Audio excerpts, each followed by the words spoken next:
sejam bem-vindos. Hoje a gente começa mais um episódio aqui no podcast Direito Delas. E nossa convidada é a Samara, que é psicóloga e sexóloga. Seja bem-vinda, Samara. Muito obrigada, é um prazer estar aqui e tenho certeza que hoje vai ser muito animado. Pois é, hoje nós vamos falar sobre sexo, isso mesmo. Nós vamos falar sobre sexualidade, consentimento, relacionamento e muito mais. Isso aí. Né? E Samara, conta um pouquinho pra gente como você chegou onde você tá agora, falando sobre sexo, sendo sexóloga. Conta um pouquinho da sua jornada até aqui. Então, eu formei em psicologia e aí eu trabalhava com empresas. Devido a alguns acontecimentos aí na vida pessoal e profissional, quase que com intervalo de uma semana, eu ressignifiquei, né? Tive que rever muitas coisas na minha vida. E aí, o que antes era uma mera curiosidade mesmo, todo mundo, né, tem a curiosidade de saber sobre sexo. E aí eu falei, olha, eu acho que esse é o nicho que eu gostaria de trabalhar. Fiz um processo de coach, né, para realmente aprofundar. E vi na minha história de vida, minha criação, religião, meus valores, vi ali uma oportunidade de desmistificar muita coisa da sexualidade, né? Eu acho que é até um objetivo aqui no nosso bate-papo hoje a gente trazer essa linguagem mais clara, mais acessível e mais divertida também, porque Sim. Sexo é natural e tem que ser prazeroso em todos os sentidos. Então, a partir daí, fiz minha especialidade, 2 anos em São Paulo, sexologia, e hoje eu atendo, faço eventos, e para mim é sempre uma delícia realmente falar sobre sexualidade. Mas que tabu que é, né? Nós somos aqui 3 mulheres e 2 advogadas, uma psicóloga, que a gente precisa manter um papel tão masculinizado quando a gente assume esses cargos e essas posições em ambientes que já são, né, como a gente já falou aqui, de um arquétipo muito masculino, em que a gente tem que se vestir, ser muito formal para poder ser respeitada. E a gente aqui falando sobre um assunto. E aí fala um pouquinho pra gente, Samara, como que você trabalha com esse tabu para as mulheres falarem sobre sexo e sobre prazer? Então, eu tenho 2 vertentes de trabalho na sexologia. Eu tenho as redes sociais separadas. Então, tem uma que tem essa pegada do autoconhecimento, amor próprio, relacionamento, afetividade. E a outra que tem essa pegada mais sexual. Porque sexualidade realmente engloba isso tudo. Então, claro que meu público maior é feminino, mas atendo também casais, justamente para trabalhar esse conceito da sexualidade. Libido, prazer, energia sexual. Então, fazer as pessoas tirar um pouco o foco genital, uma coisa mais prática e trazer mais para o campo da afetividade emocional dos relacionamentos consigo e com os outros. É muito bacana esse seu trabalho, Samara, e muito interessante, porque eu acho que entra na casa das pessoas de forma leve e de forma real, né? Porque o que a gente vê é o que a gente estava falando, de uma forma que é um tabu, então não se fala, não existe, e pelo contrário, existe muito, existe sempre, a todo momento, e é preciso ser falado, é preciso, né, que as pessoas discutam sobre, né? Hoje nós estamos discutindo aqui, trazendo essa temática, mas englobando o consentimento, como é que funciona essa questão do homem com a mulher e vice-versa, ou da mulher com a mulher, o homem com o homem. A gente quer compreender melhor isso tudo, né? Também eu já ouvi você falar a diferença de libido e desejo sexual. Então, o que você puder trazer pra gente sobre isso, né? Vai ser muito bacana. Legal. Então, realmente, nós temos essa pegada da sexologia que é um pouco mais erótica. Muitas vezes tem a outra pegada que é mais técnica. E o que eu faço é bem esse meio termo. É juntar o técnico do meu estudo com essa coisa mais prática do dia a dia, entrar na casa das pessoas e trazer essa leveza. Eu acho que é isso, o bom humor e a leveza para a parte da sexologia. E aí, por exemplo, quando a gente fala de sexologia, engloba muita coisa. Relacionamento, crenças, valores, religião, a forma que a sociedade vê isso tudo. E a libido é diferente do desejo sexual. As pessoas falam, eu não tenho libido, né? A libido é uma energia vital, então é uma energia que nos move para a vida. Sua libido pode estar direcionada para muitas coisas, sua carreira, um projeto social, algo na tua igreja, sua maternidade, E tantas outras coisas. O desejo sexual é propriamente a relação sexual. Então, tenho baixo desejo sexual, não tenho vontade de transar. Agora, a libido é algo muito maior, como eu falei, tem a ver com a relação consigo e com as pessoas e, claro, com a sociedade, o ambiente onde a gente vive, onde está inserido. E muitas vezes fica valorizado só o desejo sexual em si. Né? A gente foca muito nesse desejo sexual, enquanto a gente pode alimentar a libido e ver como a gente usa a libido na nossa vida, né? Sim, sim, com certeza.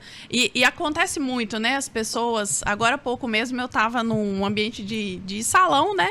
E as pessoas já vêm comigo com essa pegada, né? Ai, me fala alguma coisa, né? Tem aquela coisa do sex appeal, né? De falar de prazer e tudo mais. Tem isso. Mas a gente não pode reduzir, afunilar a sexualidade somente a isso. Não é porque só isso. é isso que eu acho que enraiza muito desses tabus. Porque foca só nisso. Nós exercitamos a nossa sexualidade em tudo. Na relação com o meu marido, com o meu filho, nossa, profissional, amigos, tudo. Tudo tem a ver com a nossa sexualidade. E as pessoas não têm essa visão mais ampla, clara e natural dela. Acha que sexualidade ou ser sexóloga, ela vai trabalhar ensinando a ter prazer. Exato. Como é que é? Só Prazer isso. só sexual, né? Exato. Igual, Exato. esse podcast é fruto de um desejo muito grande, da gente ter focado a nossa libido em colocar esse podcast Ótimo. no mundo.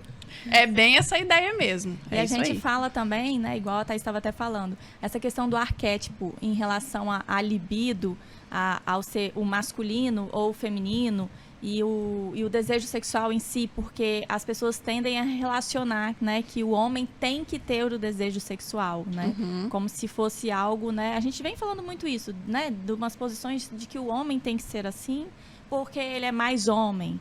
E a mulher não tem problema ela não desejar tanto. Como que você vê isso nos seus próprios pacientes, né? No seu consultório, né? Nisso que você trabalha? A minha visão é que todos nós temos energia masculina e feminina dentro de si. E eu não estou falando desse arquétipo, né, desse papel mesmo homem e mulher que a sociedade coloca. Mas é uma energia que é ligada à criatividade, à produtividade, à leveza, à afetividade. E é uma energia que realmente movimenta, ligada para a produtividade, para ser um mantenedor. Todos nós temos. Então, vocês mesmos estão falando de uma área, né, que é o direito, que muitas vezes tem essa pegada mais masculina. Então, todos nós temos essas duas energias. E aí, quando a gente fala, por exemplo, a chave de muita coisa é o equilíbrio. Samara, como que um relacionamento dura anos para ter prazer, companheirismo, respeito? Equilíbrio. Como que faz com essas energias? Equilíbrio. E foi o que a gente conversou antes, né? O equilíbrio não é necessariamente 50-50. Então, às vezes, em algumas situações da minha vida, eu preciso que a minha energia masculina esteja nos 60%, 70%. Outras vezes, às vezes, uma dificuldade no meu casamento que eu esteja passando, preciso de um pouco mais de empatia, afetividade, romantismo, mais aquela pegada mais tranquila. Então, minha energia feminina tem que dar uma elevada. Então, eu vejo dessa forma. Todo mundo tem as duas energias. Basta saber qual delas vai usar ali nos momentos e tá tudo certo. Isso aí. Perfeito, que é o que a gente vem trazendo aqui, o quanto a gente tem que trabalhar essa energia e quanto na sociedade, muito que funciona ainda é a energia masculina. O que é valorizado é a energia masculina e a gente precisa trazer mais dessa energia feminina para trazer um equilíbrio nas nossas relações como um todo, né? Sim, senão realmente fica... Por exemplo, né, vamos pegar um exemplo de uma mãe solo, né, que tem ali que ralar, às vezes, em mais de um emprego para manter a casa e tudo mais. Se essa mulher fica presa, não, eu sou mulher, então minha energia é feminina. Às vezes ela não consegue manter essa casa, né, ter um trabalho produtivo para ela manter aquela família. E aí, às vezes, quando ela vai buscar um relacionamento, ela tem essa dificuldade, né? É uma situação que acontece no consultório que chega para mim. Olha, eu não consigo me relacionar. Então, a energia masculina dela tá lá em cima. Tem essa pegada mais... Às vezes, assusta algumas pessoas com quem ela se relaciona. Então, tem que trazer um pouco mais desse lado feminino, né? Do se arrumar e tudo. E é o que eu sempre falo. Não é se arrumar, por exemplo, fazer algo pensando no outro. É pensando em mim. É fazer uma unha, um cabelo, me sentir bonita, me olhar no espelho e me sentir. Porque a relação que eu tenho com os outros é um reflexo da que eu tenho comigo. Então, se eu me cuido, se eu tenho essa empatia, esse respeito, esse amor comigo, com as pessoas fica muito mais fácil. Isso é muito legal. Até saindo um pouquinho do assunto, mas a gente pensa muito assim, eu faço muito pelo outro e faço pouco por mim. Isso é até uma ilusão, né? Porque, na verdade, a gente faz pro outro na medida do que a gente faz pela gente, né? Sim. Eu tenho pensado nisso, assim, a gente tem que aprender a se amar mais, a se respeitar mais, pra gente poder dar isso pro outro. E isso também tem a ver com até os próprios homens, essa questão de se envolver com a emoção, com o afeto. Isso é tão importante nos relacionamentos, na vida, em sociedade, né? Você alimentar mais compaixão, esse estereótipo masculino do homem bruto, viril, ele tem que ser uma pessoa descolada das emoções dele. Isso gera um desequilíbrio tão grande para todo mundo como um todo, né?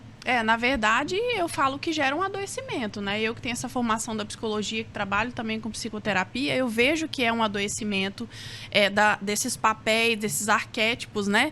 Lançados na sociedade sobre o homem, sobre a mulher, sobre como deve ser um casamento.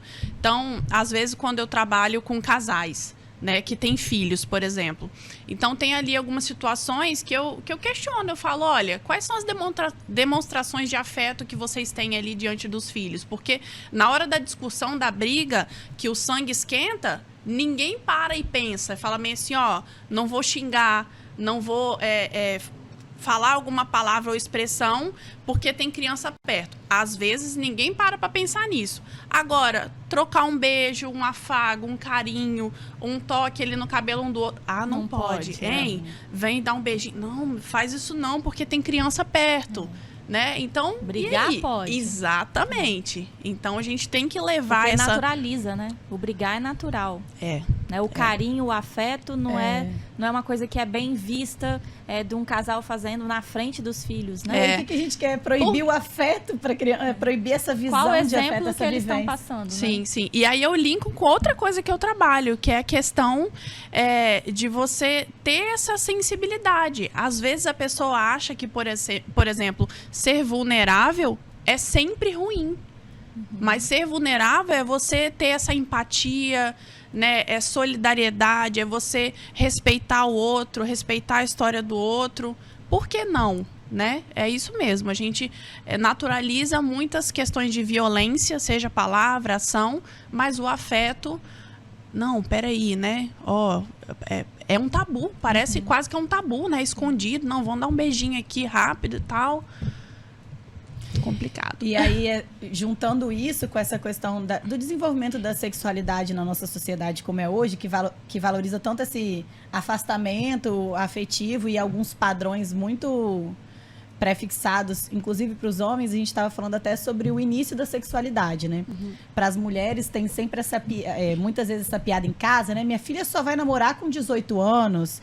Não, minha filha, né? Ninguém vai encostar no meu amorzinho. E para o homem, ele é jogado nessa vida de sexualidade muitas vezes antes mesmo dele ter a capacidade cognitiva de lidar, né? Então, às vezes, ele é inserido num mundo de pornografia muito cedo, ou até mesmo...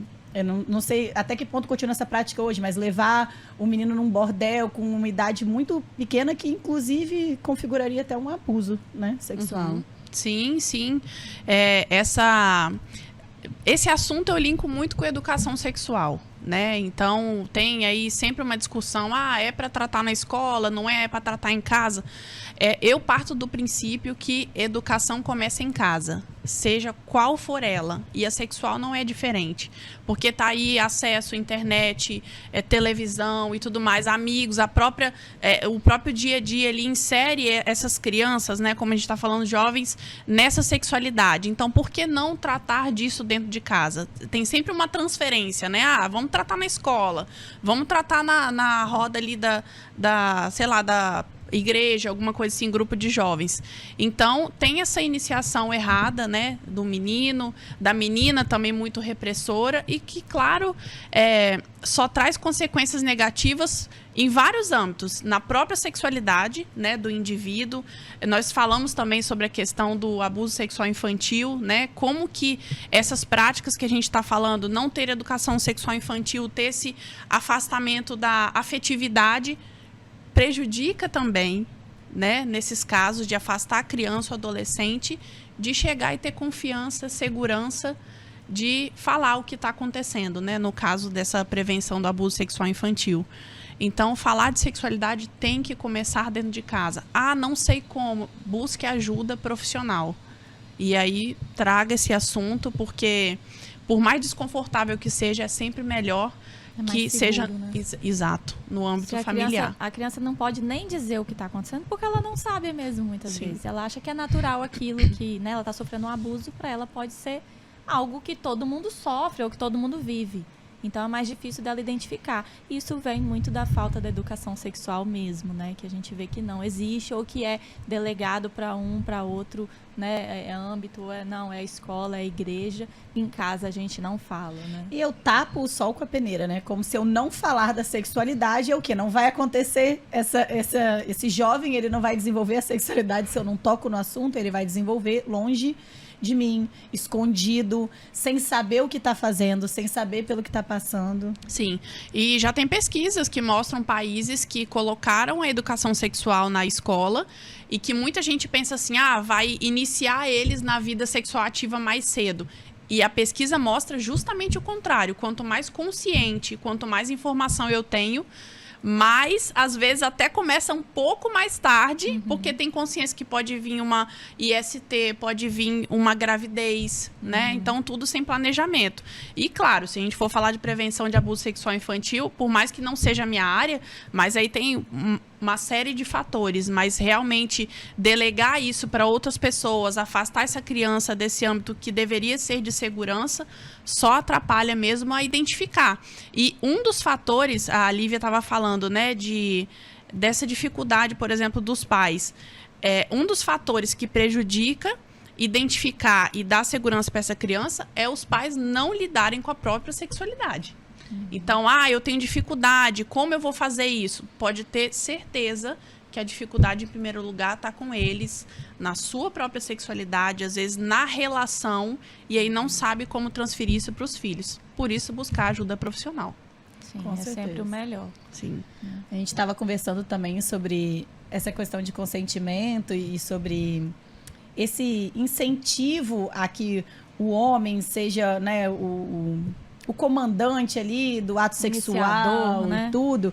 E o quanto não é falado, e agora a gente está começando a conversar sobre isso, no poder e no dever de que a mulher e o outro parceiro, né, da relação sexual possa decidir.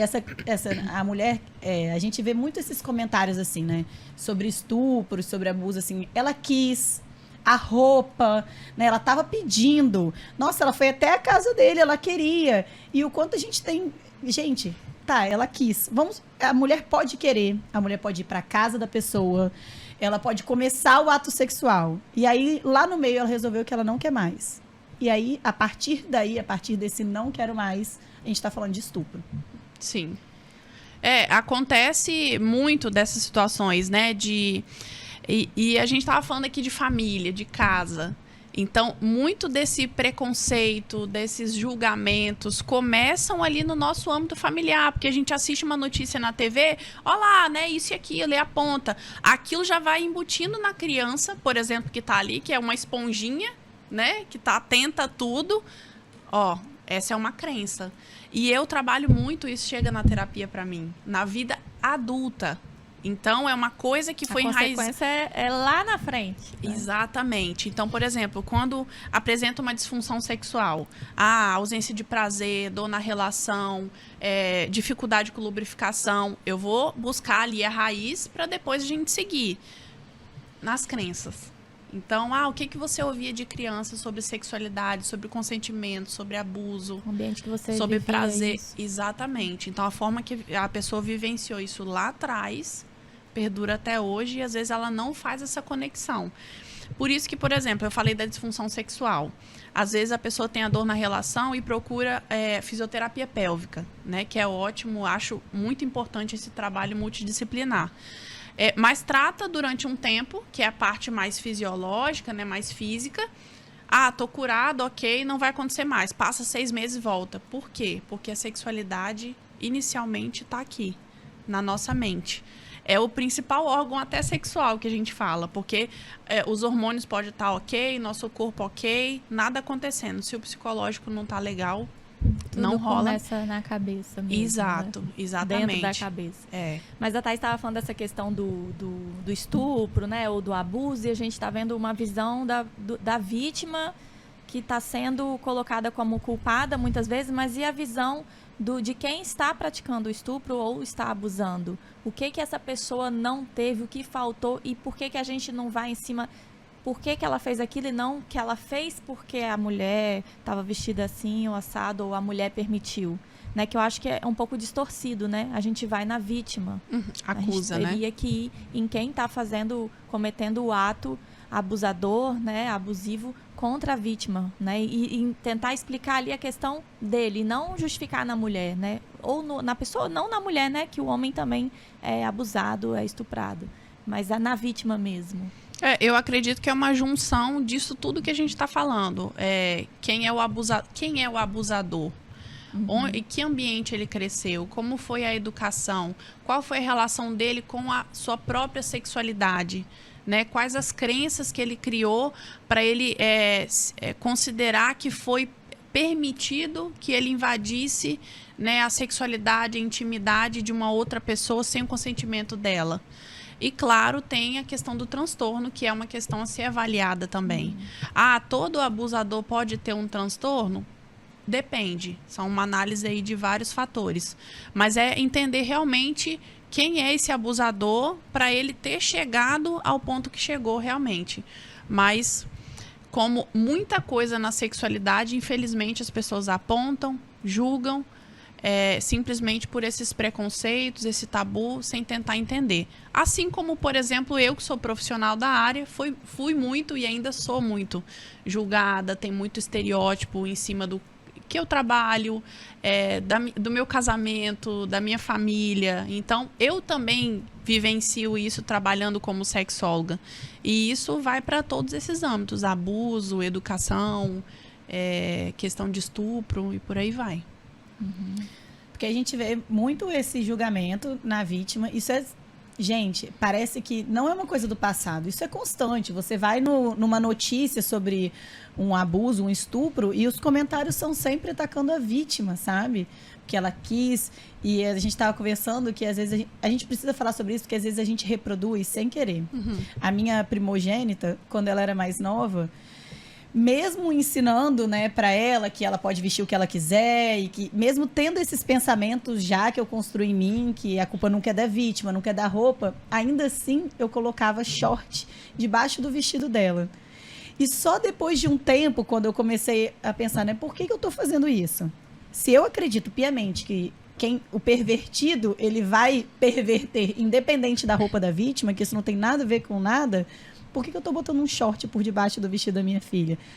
Até que ponto, né? Eu estudo sobre isso, eu vejo isso, eu construo isso e ainda assim eu estava reproduzindo um padrão, mesmo sem perceber. É uma desconstrução diária. Tanto para mim, que trabalho com isso, Samara é pronta, Samara sabe de tudo, Samara não reproduz nada disso com o filho dela, com o marido, com os amigos. É mentira, né? É uma utopia. Então, é uma desconstrução diária para mim e para as pessoas. Por isso que a gente leva a sério os estudos, esses casos, né, a terapia na área da sexologia, justamente para que isso... e a gente volta para o âmbito da família. Né? Você está falando aí de um caso com a sua filha. Então, é algo que a gente reproduz, talvez de alguma crença que veio da tua criação, dos teus relacionamentos, enfim. Era uma ideia de proteção, mas Isso. assim, eu tô protegendo ela, blindando, né? Botando um short nela, não. É contraditório, né? Exatamente.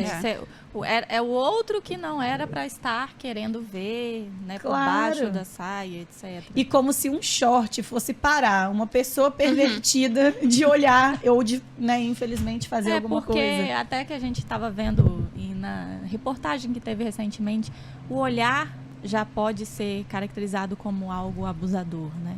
A forma que você está olhando para outra pessoa no ambiente público, né, com mais pessoas, igual tem o exemplo do metrô ou do ônibus, já é considerado um abuso, porque você olha de uma forma que é a mesma forma que você estivesse tocando, por Que é exemplo. violento, né? É violento. Sim. A pessoa se sente tão vítima quanto a pessoa que foi tocada.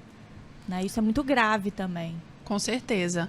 Por isso que eu falei que a sexualidade a gente exercita em tudo. Nas nossas ações, nos nossos gestos. E desse lado negativo do abuso não é diferente, né? Então ela está aí presente de várias formas e que nos afetam de diferentes maneiras mesmo, seja ali no ambiente público, metrô, seja em casa, seja na escola, seja na forma que eu lido ali, né, com meu filho, com meu marido.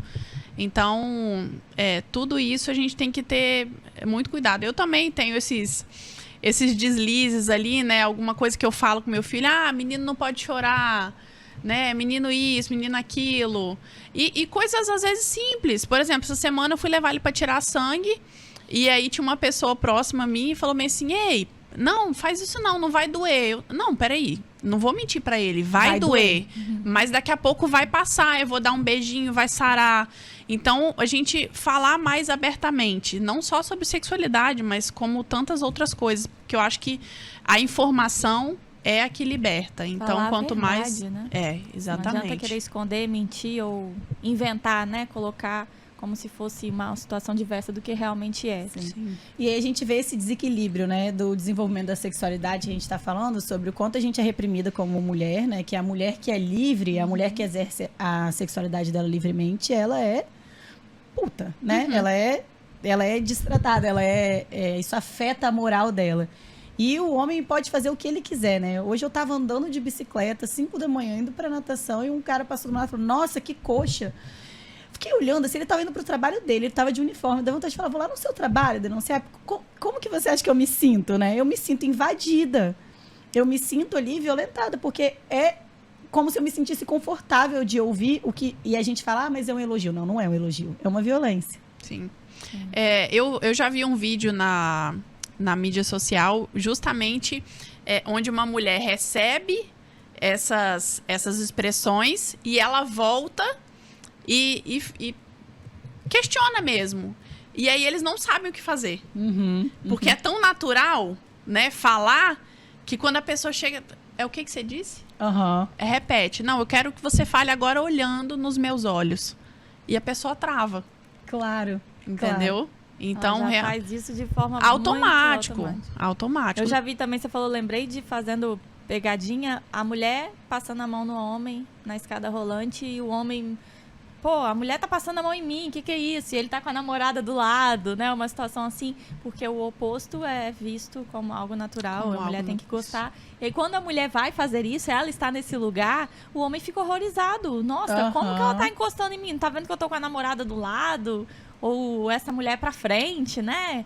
Então tem toda essa fala, esse discurso, né, que a gente acaba reproduzindo. Sabe o que isso me lembrou? Quando eu era solteiria, você tá numa festa e aí tem um cara sendo invasivo com você e se você fala, não, cara, sai daqui e tal, o cara não sai, mas você fala, não, meu namorado tá ali no banheiro. Aí ele sai. Né? Porque ele respeita o outro homem, mas ele não respeita a mulher. Isso. O fato dela não querer. Sim. Né? Exatamente, isso acontece muito. Muito. É uma construção mesmo.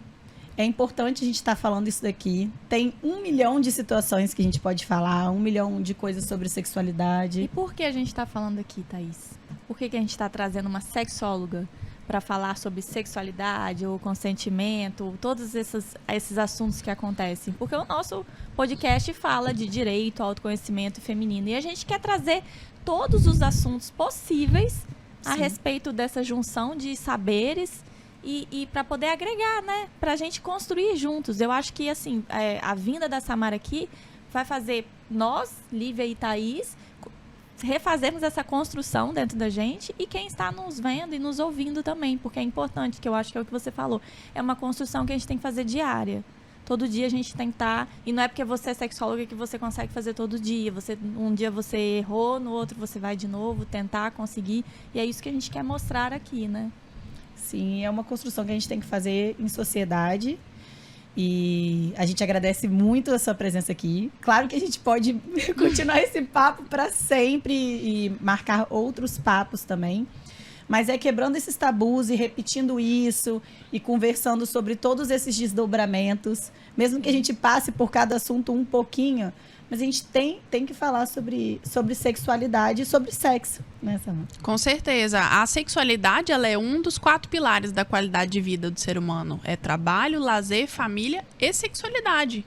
Então, a gente tem que naturalizar ela, mas não essa naturalização que as pessoas levam pro erótico e aí pornografia, nananã, já dando uma conotação quase que negativa.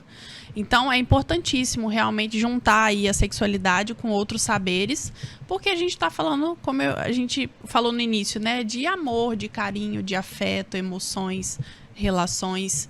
E tem muito assunto, gente, porque a gente exercita a nossa sexualidade a todo momento, né? Sim, a gente vai falar de família, tem a sexualidade, vai falar do trabalho, igual você está falando dos pilares, eu achei o máximo, esses 4 pilares da qualidade de vida. Demais. E você, conta pra gente o que você entende por sexualidade, como você vive a sua sexualidade no dia a dia. O que você achou sobre o nosso papo sobre consentimento, sobre como a gente vai levando esses aspectos femininos, masculinos, essa energia na nossa sociedade, dá sua opinião, conta um caso, apoia o nosso projeto, curte, compartilha e continua acompanhando a gente aqui no podcast Direito Delas.